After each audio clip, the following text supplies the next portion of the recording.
एका उपोषणाने संपूर्ण देशाचं लक्ष वेधून घेतलंय. दिल्लीच्या जंतर मंतरवर एक व्यक्ती आपल्या मागण्यांसाठी शांतपणे बसली आहे. त्याचं नाव आहे सोनम वांगचुक. पण सोशल मीडियावर अचानक एक जुना फोटो आणि एक जुनी कथा व्हायरल होते. दावा केला जातो की 1984 मध्ये सोनम वांगचुक यांचे वडील सोनम वांग्याल यांनी लडाखला अनुसूचित जमातीचा दर्जा मिळावा म्हणून आमरण उपोषण केलं होतं. आणि तत्कालीन पंतप्रधान इंदिरा गांधी स्वतः लेहमध्ये जाऊन त्यांचे उपोषण सोडवले होते. हा दावा कितपत खरा आहे? त्या काळात नेमकं काय घडलं होतं? लडाखला अनुसूचित जमातीचा दर्जा का हवा होता? आणि आज पुन्हा जवळपास 4 दशकानंतर त्याच लडाखमध्ये घटनात्मक हक्कांसाठी आंदोलन का सुरू आहे? या संपूर्ण इतिहासाचा मागोवा आपण या व्हिडिओमध्ये घेणार आहोत. लडाख हिमालयाच्या कुशीत वसलेला भारताच्या उत्तरेकडील अत्यंत दुर्गम प्रदेश. समुद्र सपाटीपासून 10 ते 18 हजार फूट उंचीवर असलेला हा भाग वर्षातील अनेक महिने बर्फानं झाकलेला असतो. येथे लोकसंख्या अत्यंत कमी, हवामान कठीण, जीवन जगणे हेच मोठे आव्हान आहे.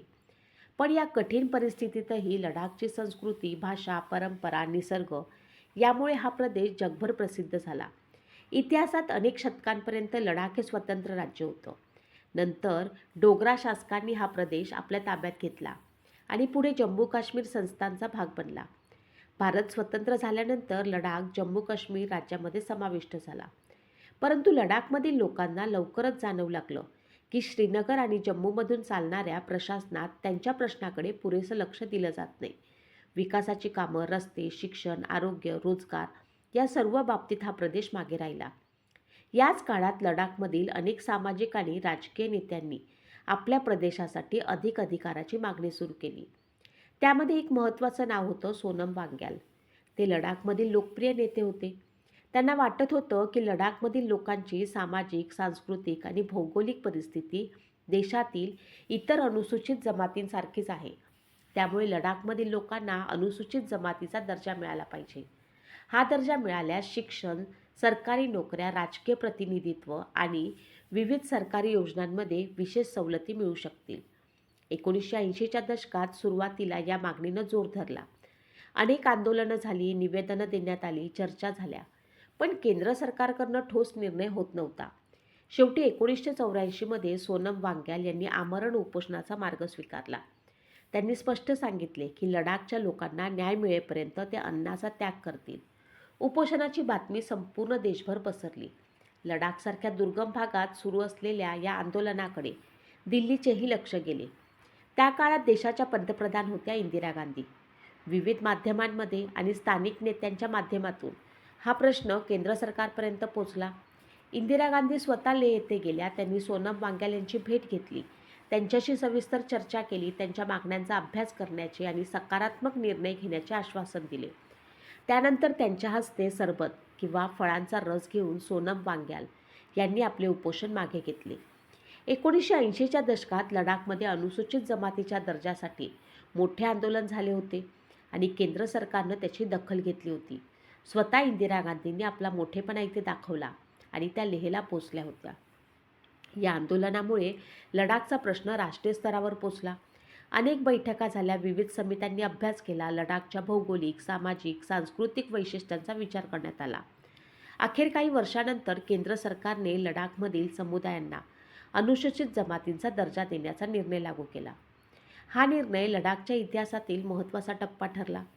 परंतु हा शेवट नव्हता, कारण पुढील काही दशकांमध्ये लडाखसमोर नवीन आव्हाने उभी राहणार होती आणि त्या नव्या संघर्षात पुन्हा एकदा पुढे येणार होते सोनम वांगचुक. लडाखच्या इतिहासात 1984चे आंदोलन महत्त्वाचे ठरले. पण पुढील काही दशकात एक नवीन चेहरा संपूर्ण देशाच्या लक्षात आला. ते नाव म्हणजे सोनम वांगचुक. अनेकांना ते 3 इडियट चित्रपटामुळे माहीत झाले. परंतु वास्तवात त्यांचं कार्य कोणत्याही चित्रपटापेक्षा मोठं आणि प्रेरणादायी आहे. ते केवळ अभियंता नाहीत, तर शिक्षण तज्ज्ञ, संशोधक, पर्यावरणप्रेमी आणि समाजसुधारक आहेत. त्यांच्या आयुष्याचा प्रत्येक टप्पा लडाखच्या लोकांसाठी आणि हिमालयाच्या संरक्षणासाठी समर्पित आहे. सोनम वांगचुक यांचा जन्म 1966मध्ये लेह येथे झाला. लहानपणापासूनच त्यांनी लडाखमधील कठीण जीवन जवळून अनुभवलं. अनेक गावांमध्ये शाळा नव्हत्या, रस्ते नव्हते, वीज नव्हती, शिक्षणाची अवस्था अत्यंत वाईट होती. त्यांनी शिक्षण पूर्ण केल्यानंतर मोठ्या शहरात स्थायिक होण्याऐवजी आपल्या मातृभूमीत परतण्याचा निर्णय घेतला. 1988मध्ये त्यांनी काही सहकाऱ्यांसोबत मिळून students educational and cultural movement of Ladakh ही संस्था सुरू केली. या संस्थेचे उद्दिष्ट होतं लडाखमधील विद्यार्थ्यांना केवळ परीक्षेसाठी नव्हे तर जीवनातील सक्षम बनवणे. त्यांनी पारंपरिक शिक्षण पद्धतीचा पर्याय म्हणून प्रयोगशील शिक्षण सुरू केले. सौर ऊर्जेवरती चालणाऱ्या इमारती, पर्यावरणपूरक जीवनशैली, स्थानिक संसाधनांचा वापर आणि प्रत्यक्ष कामातून शिक्षण ही त्यांची वैशिष्ट्ये बनली. याच कार्यामुळे त्यांची देशभर चर्चा सुरू झाली. नंतर लेखक चेतन भगत 5 पॉइंट संपन्स या कादंबरीवर आधारित 3 इडियट्स चित्रपट आला. चित्रपटातील फुंगसुक वांगडुक या पात्रामध्ये सोनम वांगचुक यांच्या आयुष्यातील काही प्रेरणादायी पैलूंचा प्रभाव असल्याचे अनेकदा सांगितले जाते. मात्र सोनम वांगचुक यांनी स्पष्ट केले की चित्रपट हे काल्पनिक कथानक आहे आणि त्यांचे संपूर्ण जीवन यावरती आधारित नाही. चित्रपटानंतर त्यांची लोकप्रियता वाढली, पण त्यांनी प्रसिद्धीचा वापर वैयक्तिक फायद्यासाठी केला नाही. त्यांनी हिमालयातील वितळणाऱ्या हिमनद्या, हवामानात बदल, पाण्याच्या संकटावरती संशोधन सुरू ठेवले. त्यांनी विकसित केलेली आईस स्तूप ही संकल्पना जगभर प्रसिद्ध झाली. हिवाळ्यातील अतिरिक्त पाणी गोठवून कृत्रिम हिमस्तूप तयार केले जातात आणि उन्हाळ्यात ते हळूहळू वितळून शेतकऱ्यांना सिंचनासाठी पाणी उपलब्ध करून देतात. या अभिनव कल्पनेसाठी त्यांना अनेक राष्ट्रीय आणि आंतरराष्ट्रीय पुरस्कार मिळाले. पण जसजशी त्यांची ओळख वाढत गेली तसतसं त्यांनी केवळ पर्यावरण नव्हे तर लडाखच्या राजकीय आणि घटनात्मक प्रश्नांवरही आवाज उठवायला सुरुवात केली. 2019मध्ये भारत सरकारनं जम्मू काश्मीरचे पुनर्गठन केले आणि लडाखला स्वतंत्र केंद्रशासित प्रदेशाचा दर्जा दिला. सुरुवातीला अनेक लडाखी नागरिकांना या निर्णयाचे स्वागत केले. त्यांना वाटले की आता विकास अधिक वेगाने होईल आणि त्यांच्या समस्या थेट केंद्र सरकारपर्यंत पोहोचतील. परंतु काही काळानंतर अनेक स्थानिक संघटना आणि नागरिकांमध्ये चिंता वाढू लागली. त्यांचे म्हणणे होते की केंद्रशासित प्रदेश झाल्यानंतरही लडाखला विधानसभेचे अधिकार नाहीत. जमिनी, रोजगार, स्थानिक संस्कृती आणि पर्यावरणाच्या संरक्षणासाठी पुरेशा घटनात्मक तरतुदी नाहीत. मोठ्या प्रमाणावरती बाहेरील गुंतवणूक आणि अनियंत्रित विकासामुळे हिमालयातील नाजूक पर्यावरण धोक्यात येऊ शकते, अशी भीती व्यक्त करण्यात आली. याच पार्श्वभूमीवरती सोनम वांगचुक यांनी पुन्हा आंदोलनाचा मार्ग स्वीकारला. मात्र त्यांचं आंदोलन कोणत्याही पक्षाच्या समर्थनासाठी किंवा विरोधासाठी नसून लडाखच्या भविष्यासाठी आहे. त्यांनी वारंवार सांगितले की हिमालयाचे संरक्षण म्हणजे केवळ लडाखचे संरक्षण नाही, तर संपूर्ण भारताच्या जलसुरक्षेचे संरक्षण आहे. कारण हिमालयातून उगम पावणाऱ्या नद्यांवरती देशातील कोट्यावधी लोकांचं जीवन अवलंबून आहे. याच विचारातून त्यांनी उपोषण, पदयात्रा, जनजागृती मोहीम सुरू केल्या. सोशल मीडियावरती त्यांच्या व्हिडिओंना लाखो लोकांनी पाहिलं. त्यांनी तरुणांना आव्हान केलं की विकास आवश्यक आहे, पण तो निसर्गाचा विनाश करून नको. दरम्यान अनेकांनी त्यांच्या आंदोलनाची तुलना 1984मधील सोनम वांग्याल यांच्या आंदोलनाशी केली. वडिलांनी अनुसूचित जमातीच्या दर्जासाठी लढा दिला आणि आज मुलगा घटनात्मक संरक्षणासाठी लढतो आहे, अशी भावना अनेक पोस्टमध्ये व्यक्त झाली. त्यामुळे जुने फोटो पुन्हा व्हायरल झाले आणि 4 दशकापूर्वीचा इतिहास पुन्हा चर्चेत आला. 2019 नंतर लडाख केंद्रशासित प्रदेश झाला. पण काही वर्षातच अनेक स्थानिक संघटना आणि नागरिकांना वाटू लागलं की केवळ केंद्रशासित प्रदेशाचा दर्जा मिळणं पुरेसं नाही. विकासाच्या नावाखाली जर स्थायिक लोकांचे अधिकार, जमीन, संस्कृती, पर्यावरण धोक्यात आले तर त्याची किंमत पुढील अनेक पिढ्यांना मोजावी लागेल. याच कारणामुळे सोनम वांगचुक आणि लडाखमधील विविध सामाजिक, धार्मिक आणि राजकीय संघटना एकत्र आल्या. त्यांनी आंदोलन सुरू केले. 4 प्रमुख मागण्या देशासमोर ठेवल्या. पहिली आणि सर्वात महत्त्वाची मागणी म्हणजे भारतीय संविधानाच्या 6व्या अनुसूचीमध्ये लडाखचा समावेश करावा. 6वी अनुसूची ही भारताच्या संविधानातील अशी तरतूद आहे जी ईशान्य भारतातील काही आदिवासी भागांना विशेष संरक्षण देते. या व्यवस्थेमुळे स्थानिक स्वायत्ता परिषदांना जमीन, जंगल, स्थानिक संस्कृती, परंपरा आणि संसाधनाबद्दल महत्त्वाचे अधिकार मिळतात. लडाखमधील आंदोलनकर्त्यांचं म्हणणं आहे की हिमालयासारख्या संवेदनशील प्रदेशातही अशीच घटनात्मक सुरक्षा आवश्यक आहे. जर ही सुरक्षा नसेल तर मोठ्या कंपन्या किंवा बाहेरील गुंतवणूकदार मोठ्या प्रमाणावरती जमीन खरेदी करू शकतात. त्यामुळे स्थानिक लोकांचं अस्तित्व धोक्यात येऊ शकतं. दुसरी मागणी म्हणजे लडाखला विधानसभेचा दर्जा द्यावा. सध्या लडाखमध्ये विधानसभा नाही, त्यामुळे स्थानिक लोकप्रतिनिधींना राज्याप्रमाणे कायदे करण्याचा अधिकार नाही. अनेक निर्णय थेट केंद्र सरकार किंवा प्रशासकीय अधिकाऱ्यांमार्फत घेतले जातात. आंदोलनकर्त्यांचे मत होते की लोकशाही अधिक सक्षम व्हायची असेल तर स्थानिक नागरिकांनी निवडून दिलेल्या प्रतिनिधींना निर्णय घेण्याचे अधिकार मिळाले पाहिजेत. तिसरी मागणी म्हणजे स्थानिक युवकांच्या रोजगाराची संरक्षण. लडाखमध्ये सरकारी नोकऱ्यांची संख्या मर्यादित आहे. स्थानिक युवकांना भीती आहे की जर पुरेसे कायदेशीर संरक्षण नसेल तर बाहेरील उमेदवार मोठ्या प्रमाणात नोकऱ्या मिळवू शकतात. त्यामुळे स्थानिक तरुण रोजगारापासून वंचित राहतील. म्हणूनच स्थानिकांसाठी रोजगार संरक्षणाची मागणी सातत्याने केली जात आहे. चौथी मागणी म्हणजे लोकसभेतील प्रतिनिधित्व वाढवणे. लडाखचा भौगोलिक विस्तार प्रचंड आहे, पण लोकसंख्या कमी असल्यामुळे त्यांचे प्रतिनिधित्व मर्यादित आहे. अनेकांचे मत आहे की एवढ्या मोठ्या आणि सीमावर्ती प्रदेशासाठी अधिक प्रभावी प्रतिनिधित्व असणे गरजेचे आहे. या 4 मागण्यांभोवती संपूर्ण आंदोलन उभे राहिले. मात्र सोनम वांगचुक यांनी आंदोलनाला आणखी एक वेगळा आयात दिला. त्यांनी वारंवार सांगितले की हा संघर्ष केवळ राजकीय नाही, पर्यावरणाच्या संरक्षणाचाही आहे. त्यांच्या मते हिमालय हा केवळ डोंगराचा भाग नाही, तो आशियातील कोट्यावधी लोकांसाठी पाण्याचा स्रोत आहे. जर हिमालयातील बर्फ वेगाने वितळत राहिला, जर अनियंत्रित बांधकाम झाले, जर नैसर्गिक संसाधनाचा अतिरेकानं वापर झाला, तर त्याचा परिणाम केवळ लडाखवर नाही तर संपूर्ण भारतावर होईल.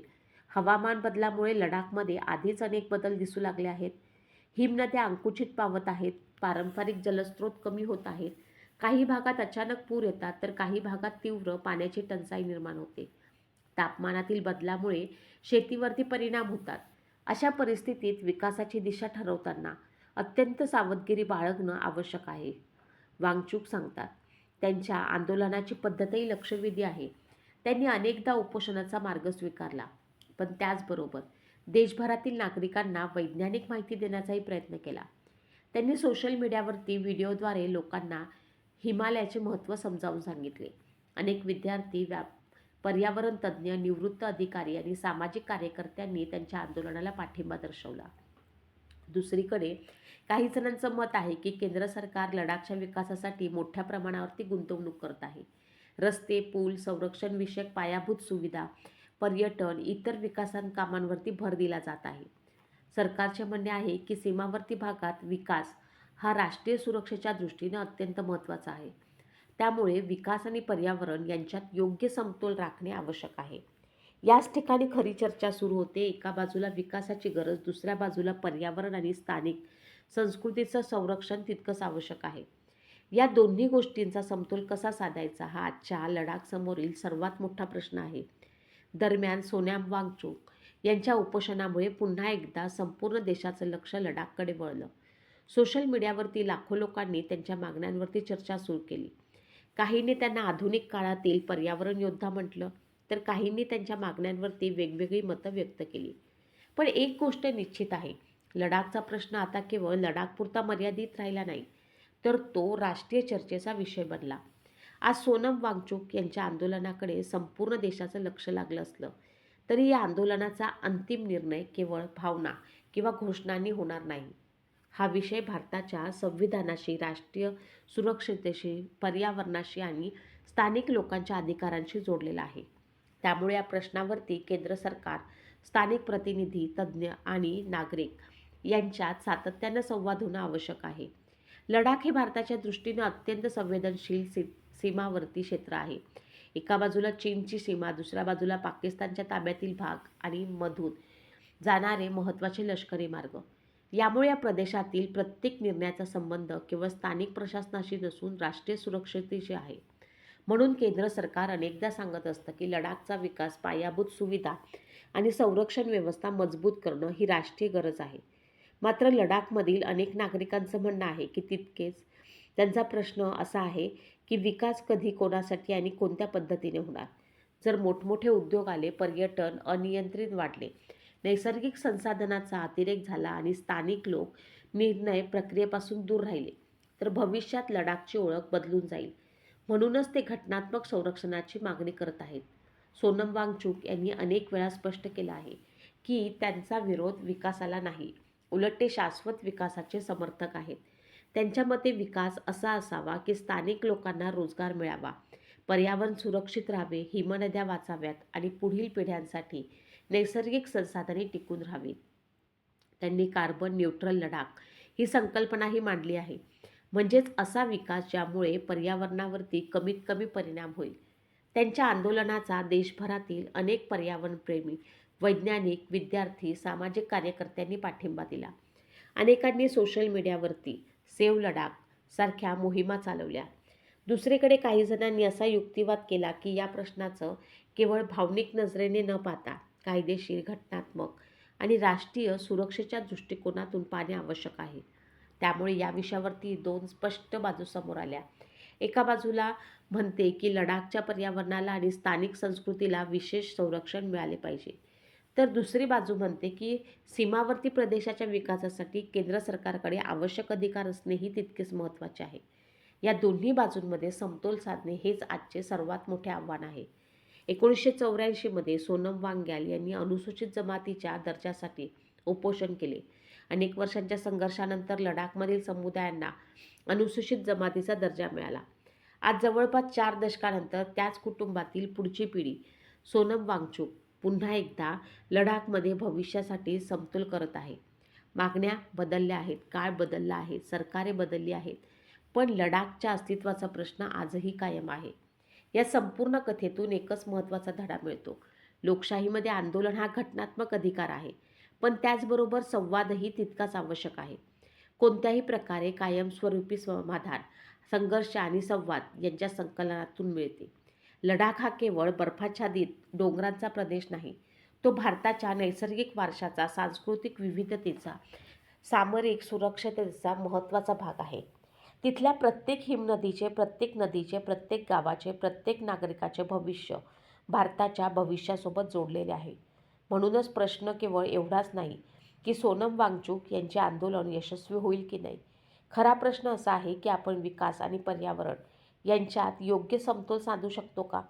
स्थानिक लोकांच्या हक्काचे संरक्षण असतानाच देशाच्या सुरक्षेलाही तितकेच प्राधान्य देऊ शकतो का? आणि सर्वात महत्त्वाचं म्हणजे हिमालयासारख्या अमूल्य नैसर्गिक संपत्तीचं जतन पुढील पिढ्यांसाठी करू शकतो का? या प्रश्नांची उत्तरं पुढील काही भारताच्या धोरणामधून दिसतील. पण इतिहास इतके नक्की सांगतो की लडाखच्या लोकांनी आपल्या हक्कासाठी वेळोवेळी शांततामय वातावरण आवाज उठवला आहे. 1984 ते आंदोलन असो किंवा लडाखचे आंदोलन, दोन्ही केंद्रभागी एकच भावना आहे. आपली ओळख, आपली संस्कृती, आपला निसर्ग, आपले भविष्य सुरक्षित राहिले पाहिजे.